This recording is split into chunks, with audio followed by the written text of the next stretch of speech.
This is the Right Now podcast with Sarah Werner, episode 67, If and When Someone Steals Your Idea.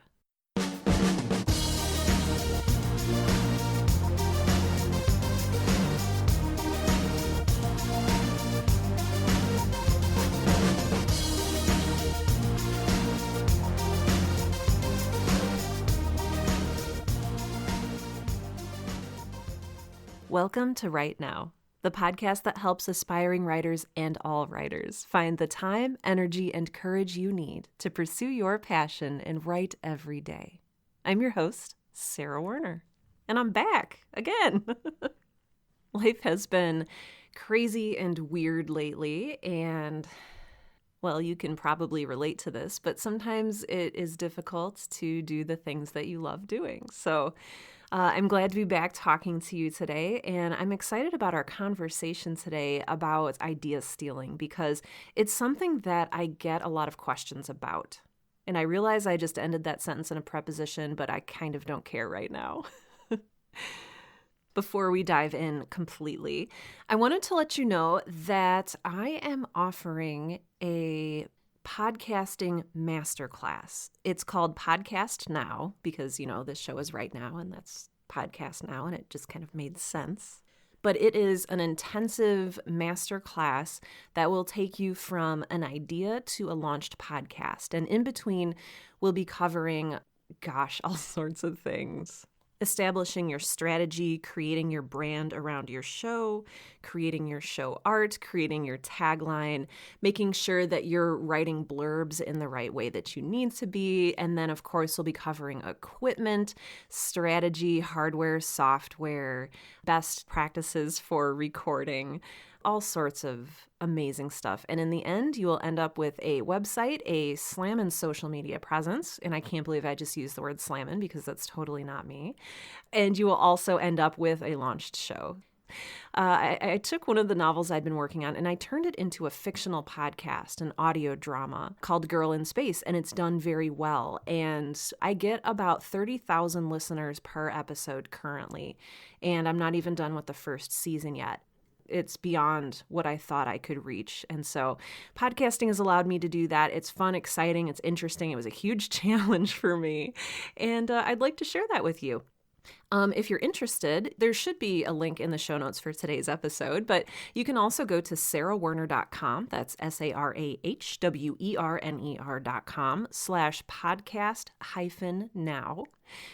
And if you realize hey, this is something I'm interested in, you can get 15% off of the course through September 3rd, which is when the course will begin, September 3rd, 2018, using the coupon code WNP listener in all caps. I don't know if the all caps matters, but I said it anyway. So check out my course. It starts September 3rd, 2018. It's going to be awesome. We're going to have fun. We're going to learn a lot about branding and marketing and podcasting and creating a good story, narrative flow. All of those things will be coming up in the course. So check it out, sarahwerner.com/podcast-now, and use the coupon code WNP listener to get 15% off up until the course begins. So I look forward to working with those of you who sign up. I think it'll be a good time. Okay. Commercials are over, and we are into our topic for the day.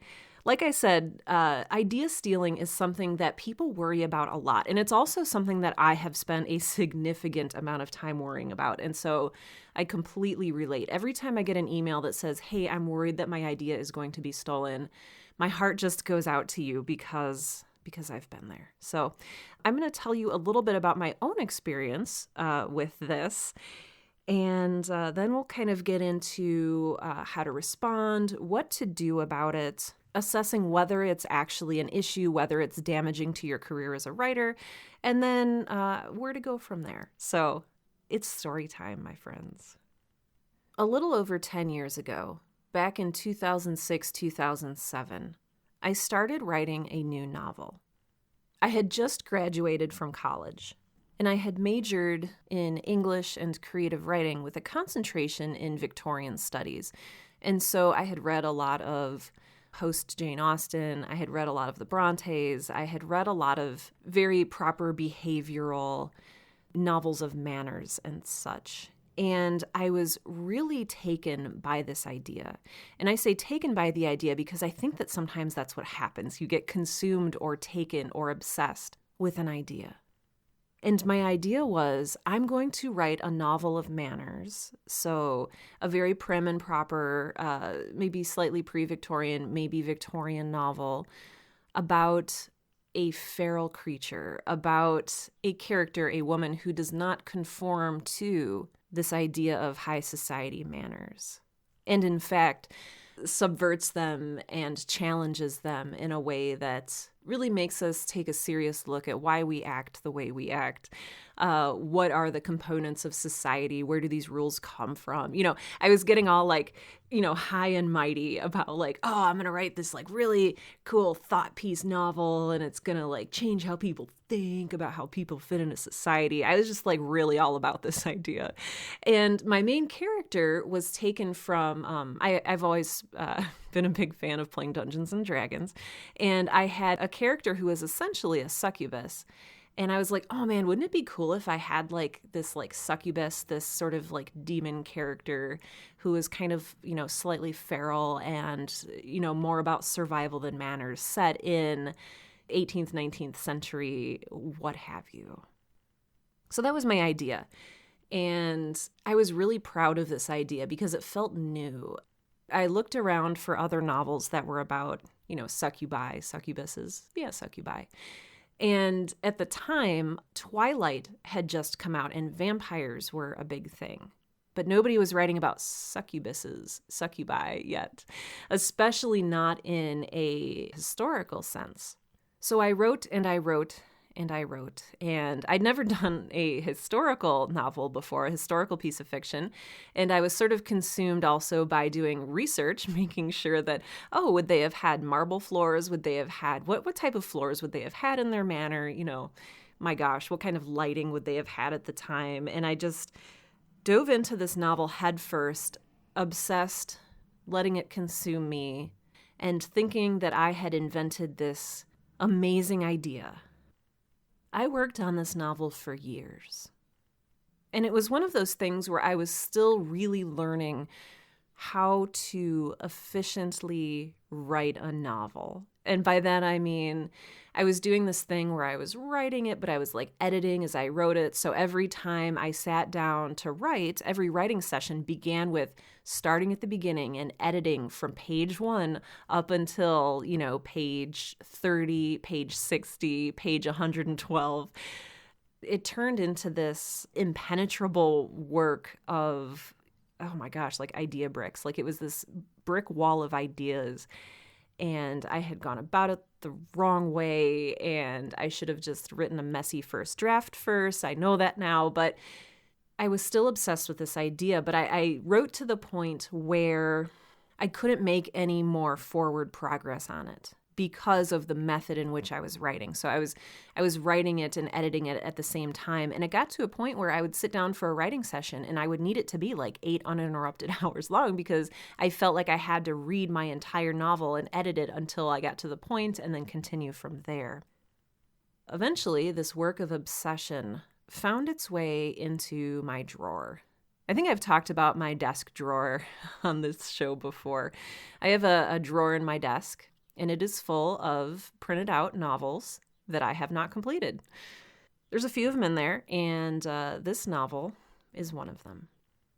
This is all a preamble to tell you that years later, I was at a library book sale downtown. So this may happen in your community as well. Every once in a while, the library does a sort of purge of books that are not circulating very well, which is an issue that we can maybe talk about at another time because I struggle with that, but it's a topic for another day. But I was at this library book sale, and I picked up a book. And I picked up the book because of one of the words in the title. And one of the words in the title was succubus. And I picked that up, and I held that book in my hands. I think it was called Succubus in the City or something like that. It was sort of an Anita Blake sort of flavored urban fantasy sort of novel. And I picked up this book and I held it in my hands and I maybe gripped it a little too hard. And I said, this was my idea. I felt a couple things in that moment. I felt anger, and it was like righteous anger. The feeling that someone had stolen something from me. Weirdly, I also felt a sense of pride, like angry pride. Looking over the book and seeing that it was, in my estimation, not as quote unquote good or capital G good as something that I could have or would have written and published. I also felt a sense of fear, and that fear came from a sense of scarcity.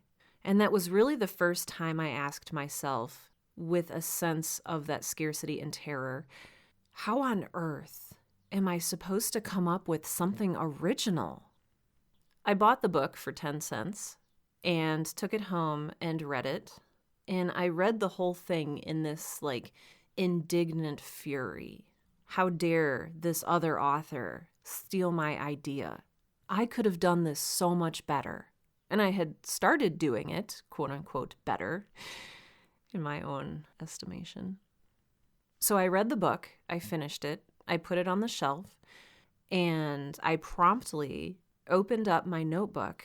I carry around a little notebook of ideas with me wherever I go. I opened up my little notebook of ideas, and I feverishly began pushing my brain to come up with something new and original that no one could ever steal from me. Several years later, I was once again at a bookstore, and I came across a new book. And this book was called Pride and Prejudice and Zombies. And I felt that anger rise up again. This sense that this was essentially my idea. This is what I was going to do with my succubus in the Victorian era novel, putting elements of horror and inappropriateness into a very proper society. I felt that again. This is my idea. Some of you may have felt this before. Some of you may have gone through this before and come out the other side and are maybe gently shaking your head saying, "Oh, Sarah." Why on earth do you think you have claim on an idea? Or why do you think that this is righteously yours when this other person had the idea, put in the work, and published it? They did it first.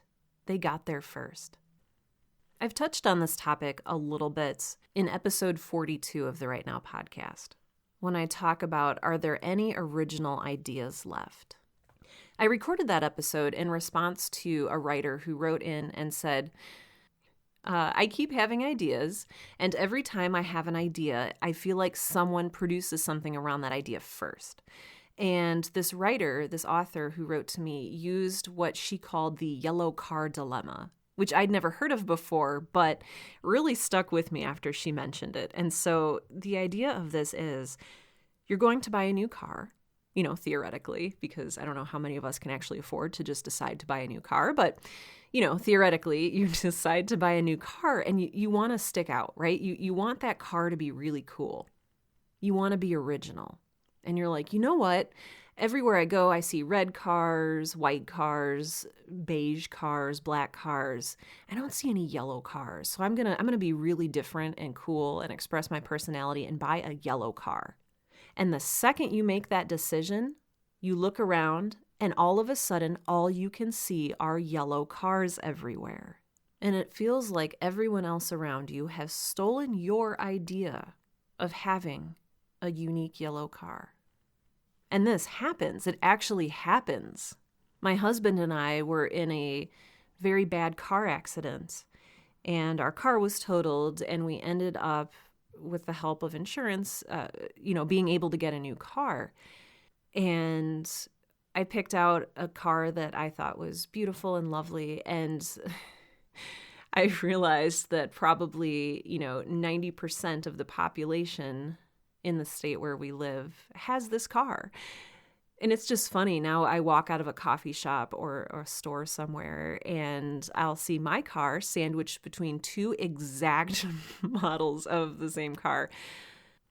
And this is a little bit what I want to talk about today, is the ownership of ideas and our possessiveness of ideas. In her book, Big Magic, which I've talked about on this show before, Elizabeth Gilbert talks about two things. Well, she talks about more than two things, but she talks about two things related to the ownership of ideas that I want to share with you. One of those things is the nature of ideas, and the other is something called multiple discovery. I'm going to read a brief section from Big Magic, from the section called Enchantment, the chapter called Ownership, and it's on page 58 of my copy, if you want to follow along. But she says, I believe that inspiration will always try its best to work with you, but if you are not ready or available, it may indeed choose to leave you and to search for a different human collaborator. This happens to people a lot, actually.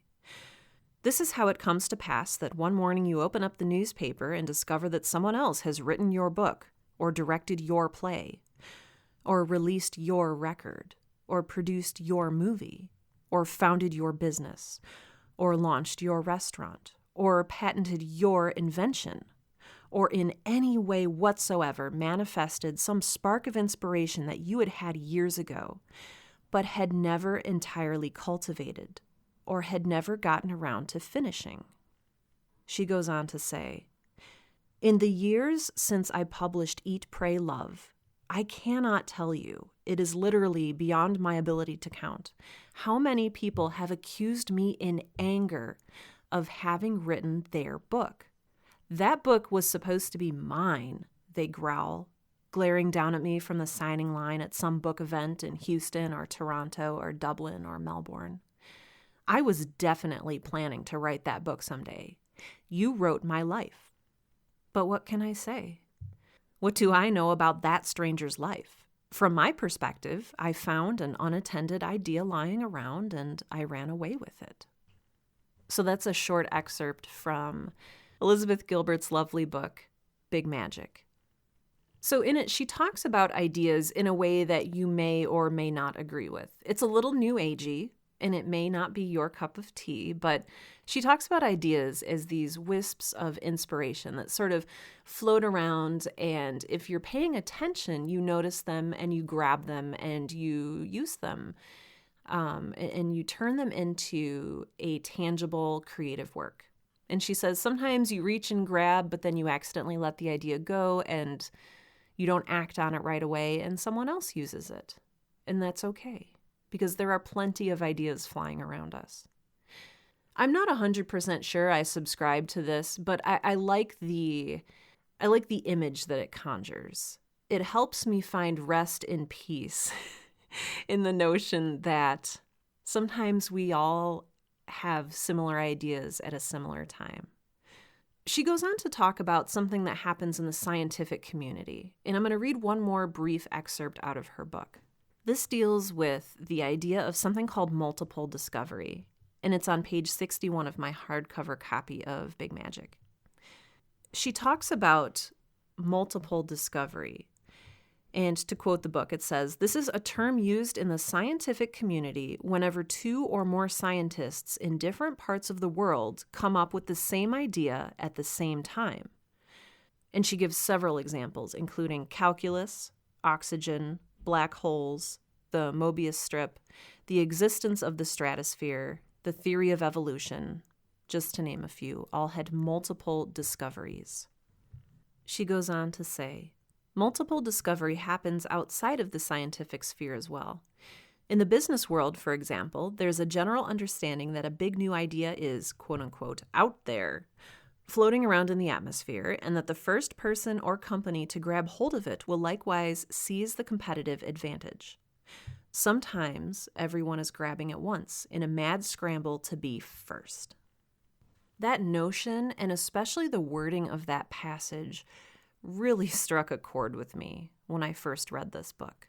The mad grab to be first. We live in an age where it feels like there are no new ideas, especially if you look at Hollywood. There's remakes of everything. There's second, third, fourth, fifth sequels of everything. And new ideas, quote unquote, new ideas, are at a premium. Everyone wants to be first with a new idea.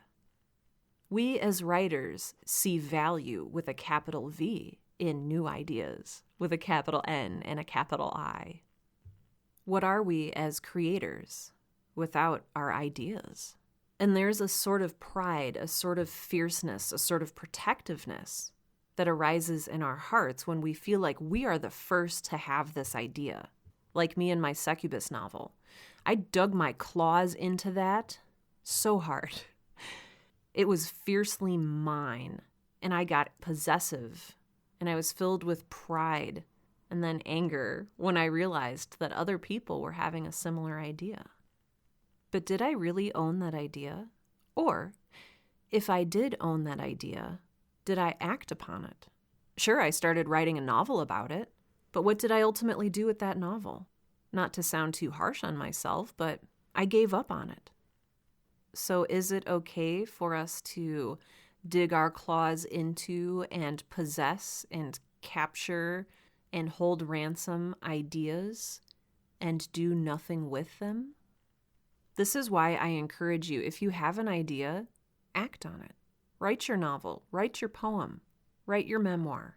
Even if you end up in a situation of multiple discovery, even if you write about sparkly vampires the same time someone else is writing about sparkly vampires, it's okay.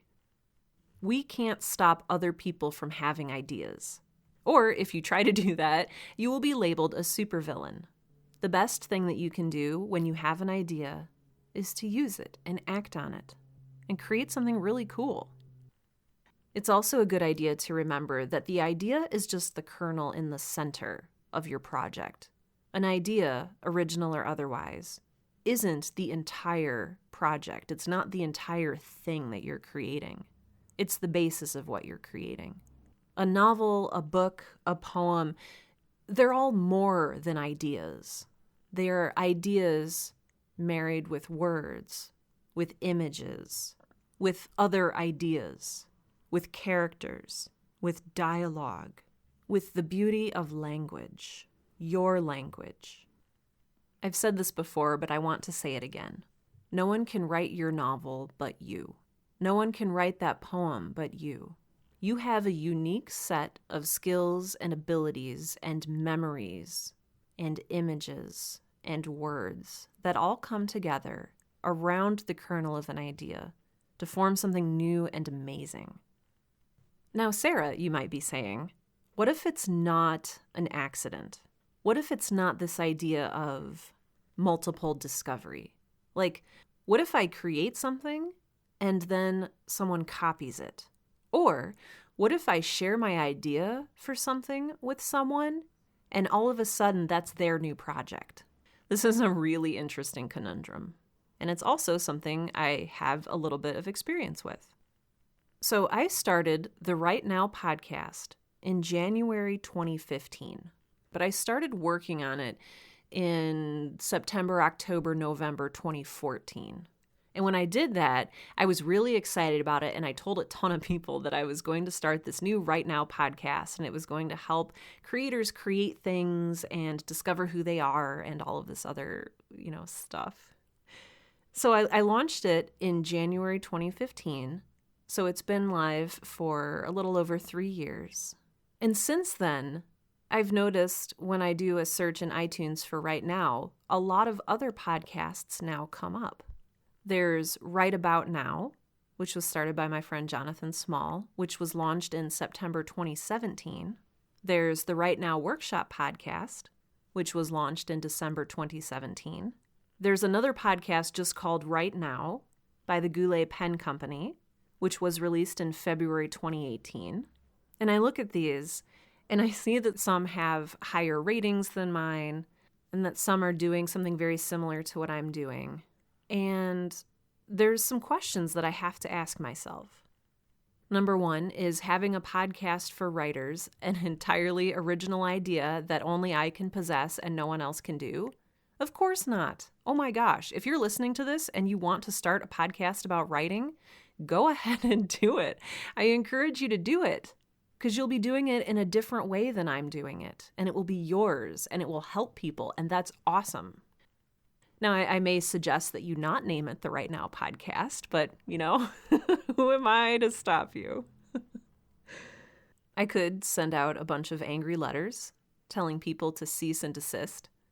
I could, write nasty emails to these people telling them that they've copied my idea, which they may or may not have. I don't know. It might be a coincidence. In fact, it probably is a coincidence. But when I first started realizing that there were a ton of other podcasts called Right Now, and I began feeling indignant and angry that, hey, I did this first and people are copying me, I found a podcast called Right About Now Poetry that had come out slightly before my Right Now podcast launched. And I was like, oh, I wasn't first. I don't have some unique claim to this idea. All I can do is keep creating the Right Now podcast with Sarah Werner in the best way that I can and in a way that helps the most people. I have to rely on this brand that I've built. I have to rely on the imagery and the message that are important. And I have to trust the fact that I've built something strong that people can rely on, that people can learn from and listen to and enjoy, regardless of whatever else is out there that shares the name of this show. A very similar thing happened when I launched Girl in Space, which is my audio drama podcast. And it might have been the yellow car dilemma all over again. But I started seeing other Girl in Space, there's a single female alone in space with sort of purple and bluish branding and a very similar monologue format to the show. And there's a few ways you can take that. They say that imitation is the sincerest form of flattery. And the way I see it is if somebody begins imitating what you're doing, they look up to you. And you can react in one of two ways. You can react out of fear, or you can react out of love. There was a situation in the book world that you may have noticed. It must have been just a couple months ago now, but it was something called Cockygate. And it was largely on what I call book Twitter. And basically, there was an author of romance novels that used the word cocky in the title. And she basically trademarked the word cocky and started sending cease and desist letters to other authors who had the word cocky in the title of their book. You can research, you can kind of look up exactly what happened from a legal standpoint online, but something happened within the writing community. The person who reacted out of fear and trademarked the word cocky, or attempted to, suddenly found herself essentially blacklisted by the rest of the writing community. This writer reacted out of a place of fear and scarcity and found herself shunned.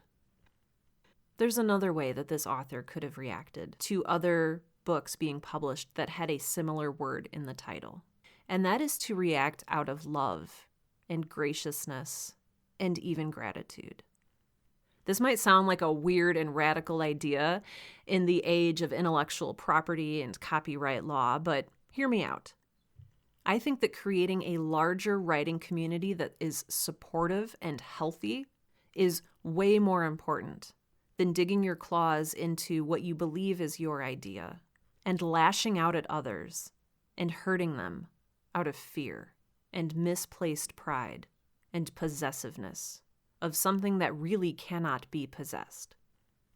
One of my favorite writers is a nonfiction writer named Seth Godin, and he wrote a blog post that has really resonated with me over the past couple months. This is an article that he posted in March of 2018, and it's called When Your Ideas Get Stolen. And he says, here are a few meditations. He offers 3 things to think about when you feel as though your ideas have been stolen. And I'll provide a link to this article in the show notes for today's episode so that you can reference it. But he says, number 1, good for you. Isn't it better that your ideas are worth stealing?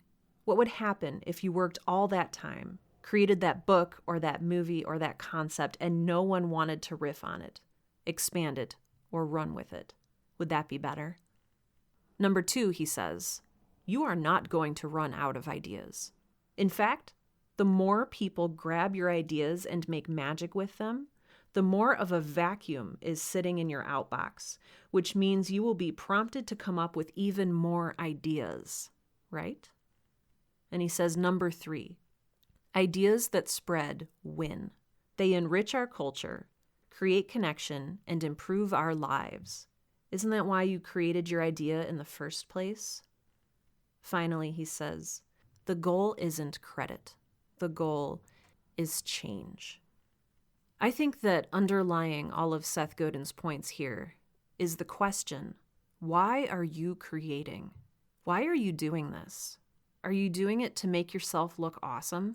Or are you doing it because you have ideas and a message and a creative urge to share something important with the world?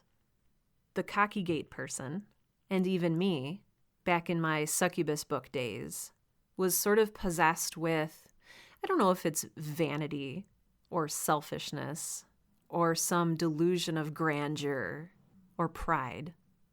But I wanted the world to know that I had come up with this idea first and that I was smart and valuable. I wanted everyone to know that I was important and that I had done this first, which of course I hadn't. React out of love and graciousness and maybe even gratitude. I urge you to do this because that's how we're going to create a better writing community and a better world. Because ideas are infinite. In the very same way that there is no such thing as an original idea, there is also no end to the ideas that are possible. It's this gorgeous paradox, and I love it. Because while there are no new ideas, every idea is a new idea, and there is no shortage of them to go around. So if someone creates a superhero that is suspiciously like the superhero you created several months ago, if someone writes a novel about a succubus that you've been planning for 10 years, you have 2 choices. Create anyway, with the knowledge that the idea is only the kernel beneath everything else that goes into a creative project. So create anyway, or move on. Open up your idea notebook and go on to the next idea. Ideas are infinite. Open your eyes and open your mind, and they'll come to you. There's one final aspect to idea stealing that I want to cover. And that is, what if you create something and someone legitimately steals it or takes credit for it? This isn't just an imitation is the sincerest form of flattery. This is somebody else taking one of your ideas and saying that they invented it or created it or came up with it. Guess what? I've had this happen as well. And I've had it happen in a number of different senses. First and foremost, I ghost wrote books for a time in my life. I'm not doing it really anymore right now, but there was a time in my life when my husband and I were both ghostwriting books. And essentially, we would write the book and we would get paid to let someone else take the credit for it. That was the agreement. That's what we signed up for. It was weird to see someone else's name on the book that we had written, but that's cool. That's what we signed up for. But then there's the office situation. So I worked in offices for more than 10 years. I spent more than a decade in marketing, where ideas are currency. If you want to prove your value at work, have an idea. But I wasn't a manager. I wasn't in a leadership role. I wasn't in a high up position. And so often when I had ideas, I would not get to present them as my own. I was working for a company, and at the end of the day, the company owned my ideas. And I was told, since I was at the bottom of the totem pole, that my job was to come up with ideas and solutions and answers that would make my boss look good. Maybe you've dealt with this too. This is one of the many, many reasons that I am now self-employed. I simply don't like other people taking credit for my work. And maybe that's vanity, but I'm kind of okay with it. But if you're in a place where someone else is taking credit for your ideas and your work, whether it's at work, whether it's creative, there's a few things you can do, and a few things that I would encourage you to do. I read a fantastic article in the Harvard Business Review by Amy Gallo. And again, I will link to it in the show notes for today's episode. But she basically walks you through some rational non-angry ways, some steps you can walk yourself through that will help come to a healthy resolution. She has 5 steps essentially to follow. Number 1, calm down. You're not going to accomplish anything if you act immediately out of a place of emotion, especially if that emotion is anger. Calm down, take a breath. If you must, write an email, but do not send that email the same day. Save it as a draft and sleep on it. Resist the urge to immediately accuse someone or call them out. So sit on it for a day or 2. As you're doing that, assess the severity of the situation. Is it just outright plagiarism? Or is it perhaps an unintentional mistake? So is this person purposefully undermining you or attacking you or trying to make you look bad? A lot of us take things personally, and I know it might feel like that at first, but as you're waiting those 1 to 2 days to respond, actually think about the other person's intentions. Are they intentionally trying to hurt you, or is it just an oversight that they're taking credit for your work? Is it a case of multiple discovery? Step 3 is to talk to them. And I know it's really tempting in an age of Twitter and email to talk at people and to just start a smear campaign and say, hey, I came up with this idea first. This person is copying me. It's really easy for the righteous anger and the harmful actions to get going. But your first course of action should be to ask a question. And that is to just ask the other person, hey, I noticed this happened. Why did it happen? So whether they copied you, whether they took credit for something that you did, just say, hey, why did you say I instead of we? Or why did you decide to do this? Use empathy, because as a writer, you have empathy. Use that to understand where the other person's coming from and to work toward a peaceful and healthy resolution, which is the next step, and that is to remedy the situation. I know it's scary to confront other people or to talk to them, but just think about it as listening and engaging in a conversation with them. Now, if they are just truly despicable people and they're like, haha, I stole your idea, deal with it, then at that point, you're probably not going to come to a peaceful resolution and you may need to take legal action. But they may be very reasonable and say, oh my gosh, I'm so sorry. I just overlooked it. I was on a roll. I was talking. I took credit. I'm sorry. I'll make sure that next time I give you credit or that I send out an email saying like, hey, this person came up with the other half of this idea. Step number 5 is to be a good example. Be a good role model. When someone inspires you, make sure you're giving credit. I talked a little bit about Girl in Space earlier and how I was seeing maybe what might be some copycat shows showing up. But if I ever think about that and start to get a little indignant or angry, all I need to do is think about what inspired me. And then I realize this wasn't entirely my idea. My ego is getting in the way. I was inspired by so many other things when I was making this show, notably the podcast's Wolf 359, which is the story of a crew aboard an abandoned space station, the audio drama Tin Can, which is what inspired me to do a single narrator for the show, the TV show Firefly, which is about a band of unlikely heroes aboard a small spaceship, even The Princess Diaries, which was originally my inspiration for this. I think I've mentioned that before on this show, but I read that book growing up as a teenager, and I was like, oh my gosh, this is funny, it's honest, it's sort of it's a diary format. I kind of want to do this in space. And so I can't even take credit for my own ideas for my own show. And I think it's good and healthy to remember that and to pay it forward. Ask yourself, am I giving credit where credit is due? Did someone else help me think of this idea? And how can I be a good role model in the writing community and making sure that I'm reacting out of love and not fear? At the end of the day, I think it's a really good exercise to remind yourself why you are writing and why you are creating. Are you doing it for credit? Are you doing it out of fear? Are you doing it to boost your ego?